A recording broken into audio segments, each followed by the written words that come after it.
Ladies and gentlemen, welcome back to the finest Kill Team battlecasts this side of East Yorkshire. On today's episode, through the war-torn fronts of Tarsham 5, a squad of Primaris intercessors have been tasked with securing a vital power generator from the grasp of the Orcs. Finding their target location, a sudden Orc commando ambush is sprung, and now the Space Marines are in a fight for their lives. This is an ambush mission, in which the Orcs have 3 spaced-out deployment zones that surround the Space Marines. During the deployment phase, they must roll a dice for each Orc model, with each deployment zone having a corresponding number to where that operative is assigned to. The Space Marines must be deployed over 4 sections in the middle of the map, with a minimum of at least 1 Marine being deployed in each. The mission objective is a straight-up bloodbath. From the Orc perspective, for each Marine they kill, they gain 2 victory points, whereas the Space Marines gain 1 point for each Orc death, with the exception of the Orcs Grot and Squig, which do not have any victory points associated with them. With 10 Orc models and 5 Primaris models in total, each team can gain a maximum of 10 victory points each. Before we go into the game, let's break down the teams.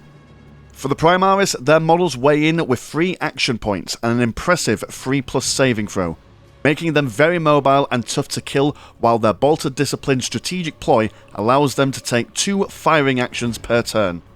Though incredibly strong and versatile, they lack specialization and are under threat of being overwhelmed due to their smaller numbers. For this mission, the White Scar Primaris Marine has been given a frag grenade that allows some indirect range damage, whereas the Howling Griffin and the Blood Angel Sergeant have been given Purity Seals, allowing them to re-roll an attack or defense dice during a shooting action without spending a command point. The Orcs have lots of options, with some Orcs like the Sniper Boy or the Rocket Boy providing powerful ranged attacks, and the Slasher and the Breacher Boy being deadly close combatants. Though diverse in skill, they are unified by a low saving throw and a health pool smaller than their Space Marine counterparts.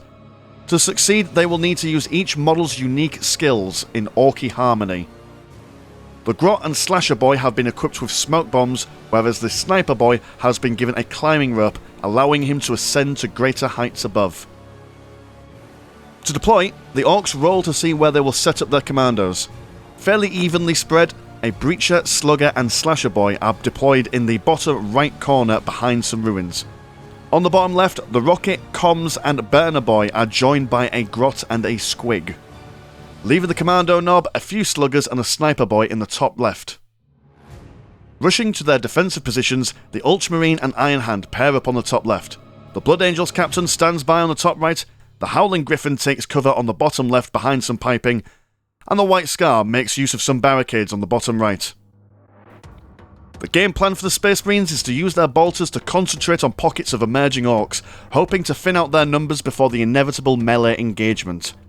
The Orcs game plan is simply to surround the Space Marines on all sides, shooting, chopping, and just generally having a good time. During the command phase, the Orcs activate their Daka strategic ploy, meaning that every time a commando makes a shooting attack, when they roll a critical hit, they may take an unsuccessful roll and retain it as a normal hit. The Space Marines use their Bolter Discipline strategic ploy, allowing them to take 2 firing actions per activation. Both teams roll for initiative, with the Kommandoz winning. The Comms Boy moves forward and shoots his shock pistol at the Howling Griffin Space Marine, hitting 4 normal hits with the Space Marine defending 2, dealing a total of 2 damage and reducing the Space Marine to 11 health. The White Scar throws a frag grenade into the group of Orcs hiding behind a building. The grenade does light damage to the Breacher Boy and the Slasher Boy, reducing their health to 8, while the Slugger Boy has his health reduced to half, with 5 wounds remaining. The White Scar then falls back to stand by the Blood Angel Captain. The Rocket Boy shoots at the Howling Griffin. Though behind cover, the Rocket Boy has an armor-piercing value of -1, while also benefiting from a special ability that allows him to re-roll any dice he wishes due to not having moved this action. With the addition of the Daka strategic ploy, he deals a total of 14 damage, killing the Howling Griffin outright. The Space Marine uses 1 command point to activate the tactical ploy Only in Death Does Duty End.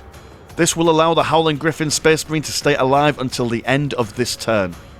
In retaliation, the Howling Griffin unloads 2 shooting actions at the Rocket Boy.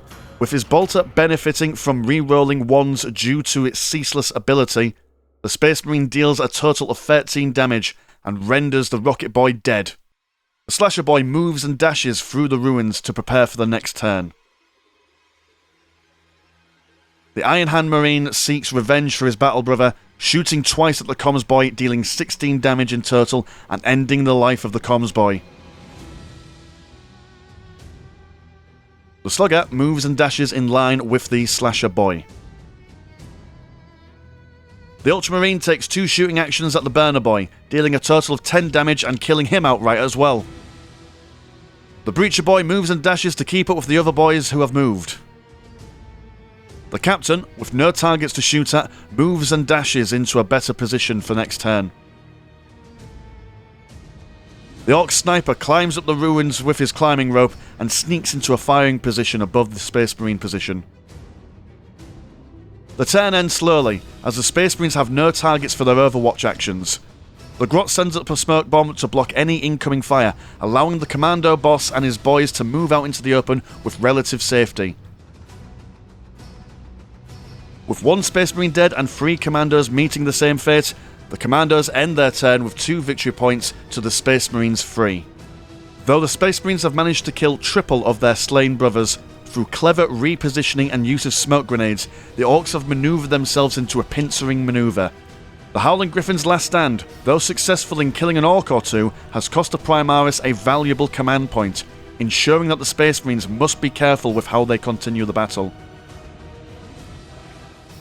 As the turn begins, the Commandos have 3 command points, whereas the Space Marines have a total of 2. The Orcs use the War strategic ploy. Should a Commando score 2 successful strikes in close combat, one of those may be turned into a critical hit instead. Like the turn before, the Space Marines use their Bolter Discipline strategic ploy. The Commandos win the initiative roll again, and the Commando Nob charges the Space Marine Blood Angel Captain. With the brutal special weapon ability, the Nob's Power Claw can only be blocked with critical rolls. 2 combatants swap blows, none electing to block. This reduces the Nob to 1 wound remaining. The Captain, however, dies. Once again, the Space Marine player uses the Only in Death Does Duty end, allowing the Captain to stand until the end of the turn. The Captain retaliates, attacking the Nob, but sadly, the Captain is unable to break through the Nob's defences and deals no damage. The Sniper fires at the White Scar Marine, but poor rolling allows the Space Marine to resist any incoming damage. The Ultramarine fires twice at the Slugger Boy, dealing a total of 13 damage and killing him instantly. Looking to get into the middle of the Space Marines and draw some incoming fire, the Bomber Squig hops over the pipes and moves forward. In response, the Iron Hand fires twice at the Squig, easily killing it. The Squig explodes, but it's not within range of anything to cause damage. Using its grappling hook, the Grot moves nimbly forward over the pipe. The Ultramarine spots the Grot and fires, but due to its nimble feet and small size, Ultramarine can't quite hit it exactly, so it deals no damage. The Slasher Boy throws a smoke grenade and advances forward into the mist. The White Scar takes aim at the Sniper Boy and shoots twice at him, dealing 14 damage and killing him quickly. Seeing all the death and bolter fire, the Orc Slugger Boy returns to hiding in the ruins and waiting for a more proper time to come out to attack. With no big targets to fire at, the White Scar fires Overwatch at the Grot, shooting it dead with 6 damage. The remaining Orcs move forward into the smoke, and the turn ends. With the Space Marine Captain slain, the Orcs are now on 4 victory points. However, the Space Marines are still ahead with 5 victory points in total. A fortunate initiative and back and forth in combat allowed the Orc Commando Nob to slay the Blood Angel Sergeant in close combat, though taking significant wounds to himself. With careful, disciplined fire, however, the Space Marines were able to cut down a number of greenskins, though having to waste some of their shots on less valuable targets such as the Grot and Squig. Though reduced in number, the Orcs still have some of the most capable close combat operatives left to fight on the battlefield. The Orcs, who have a total of 2 command points, elect to use no strategic ploys this turn. The Space Marines, on the other hand, activate the Shock Assault ploy, allowing them to take 2 melee actions per activation. Winning the initiative phase yet again, the Commando Nob charges the Ultramarine and attempts to strike him down. With little success due to the 1+ the Ultramarine gets from the melee assistance from the Iron Hand, the Nob damages the Ultramarine for 5 damage, but is ultimately slain himself. With the smoke dissipating, the White Scar fires at the Slasher Boy, initially dealing 7 damage, but the Commandos spend a command point to use a tactical ploy called Just a Scratch, allowing the Slasher to ignore 2 damage dice. Enraged, the Slasher Boy charges forward and strikes the White Scar. Even with the Relentless ability, allowing the Slasher Boy to reroll any of his dice, the White Scar defends well, only taking 4 damage while dealing 3 damage to the Slasher Boy. The Slasher Boy, having survived a melee combat, activates his Is That All You've Got ability. On a 4+ roll, he is able to inflict 2 mortal wounds, which sadly, he fails. Seeking to aid his battle brother, the Ultramarine charges the Slasher Boy and attacks twice. With assistance from the White Scar, he is able to slay the Slasher Boy, though being reduced to 2 remaining wounds himself. Eager to join combat, the Breacher charges in place of the Slasher Boy. With the Brutal Weapon ability allowing his attacks to only be blocked by critical rolls, the Breacher slays the White Scar while being reduced to 4 wounds himself. The Iron Hand moves forward and fires at the Slugger Boy, reducing him down to 2 wounds. In an attempt to stay alive, the injured Slugger Boy limps into cover. Trying to hide, however, won't save him, as the Iron Hand is keen to put an end to the Slugger. The Iron Hand fires again, killing the Slugger Boy. On the other side of the battlefield, the remaining Slugger Boy who was hiding earlier moves out of cover towards the Space Marines, but is out of range to fire with his pistol. At the end of this turn, the Orcs are on 6 victory points, with the Space Marines still ahead at 8. Through impressive teamwork and potentially plot armour, the Commando Nob was slain by the Primaris Ultramarine. Once dead, the Ultramarine fought a crippling battle that assisted his White Scar brother, who is soon unfortunately slain by the Breacher Boy. With just 2 models left for each kill team, the Space Marines do seem to have the advantage, but a moment of laxity spoils a lifetime of faith. The Space Marines must continue to fight bitterly to ensure that some of their number survives.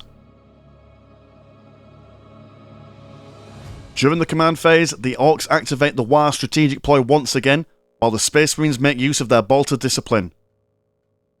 After quite possibly the most intense initiative roll you'll ever see in your life,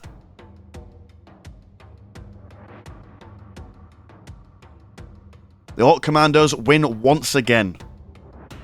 Seeing an opportunity, the Slugger Boy charges forward, and with a very impressive roll of the dice, deals 14 damage to the Iron Hand, killing him where he stands while taking 9 damage in return.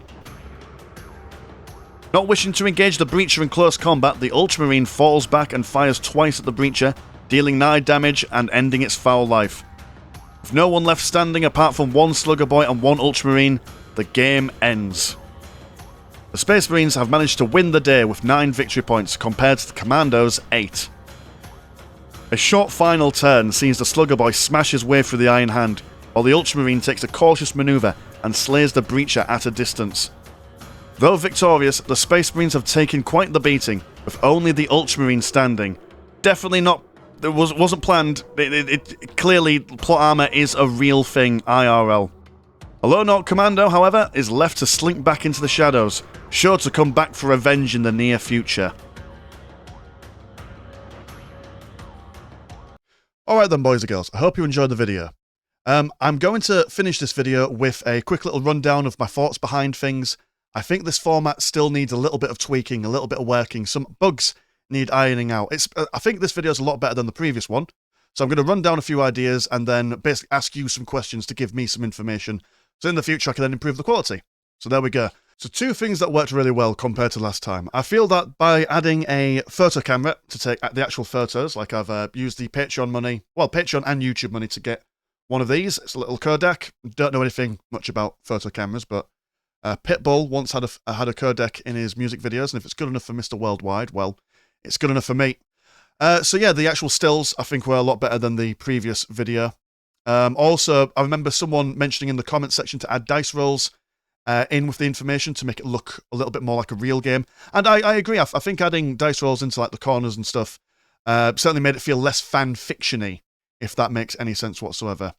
But the bad things, video camera work is still a bit shaky. This is the video camera that I use. I've got like a stand for it. I've got a couple of like little additions for it to maybe stabilize it a little bit, but it's still a little bit too shaky for my liking, and it does quite often go out of focus, which isn't great, so I need to figure that one out. Also, it takes a long time to record the actual videos itself. So at the beginning of the video, the actual video quality is quite bright, and as the day goes on, it takes me about 4 hours to actually record an actual game. By the time we finish recording, the video recording is quite dark, so that's not great neither. And I think as well, like, so I've got the dice rolls on either side of the either corner, should I say, of the video, and then some little text going with it. I don't think it's as clear as it can be. There's too many little rules going on, so I need to figure out a way to fix that. So my idea for things to improve, and what I'm going to do with the YouTube and Patreon money in the near future, is not only buy more scenery and buy more kill teams, but also purchase some actual like proper lighting to make sure that the lighting is consistent all the way through the video. I'm going to do some sort of maybe like do like a course, maybe like an online course of how to record things using a camera, just to figure out what all these settings on. There's loads of settings on like API and of maybe it's called API, I don't know. There's a bunch of settings that I don't understand, so maybe understanding those might help with the video recording quality. Another thing, I might buy a second camera, might buy another one of these, or maybe something slightly different, just to basically speed up the process of recording, rather than having, oh, I've got to record this, and now I've got to record the dice rolls, maybe having one set up at all times to just improve the speed so I can actually get more of these videos out more regularly. Might also help to actually find another human being to do this with, because all the videos, well, all 2 that I've done so far, has been recorded with me playing both sides, which, you know, it is what it is, but like if I could find another human being to play with, that'd be great. If you live in Yorkshire and can get down to Hull, let me know. If you're not a total axe-wielding, murdering individual, we can play a game together. How cool would that be? And also, just a question as well. Long-form tabletop games. Obviously, the Battlecast is meant to be getting it down to the absolute minute amount of things possible. But if long-form would be something that people would be interested in, using Tabletop Simulator for kill team casts, would that be something worth doing?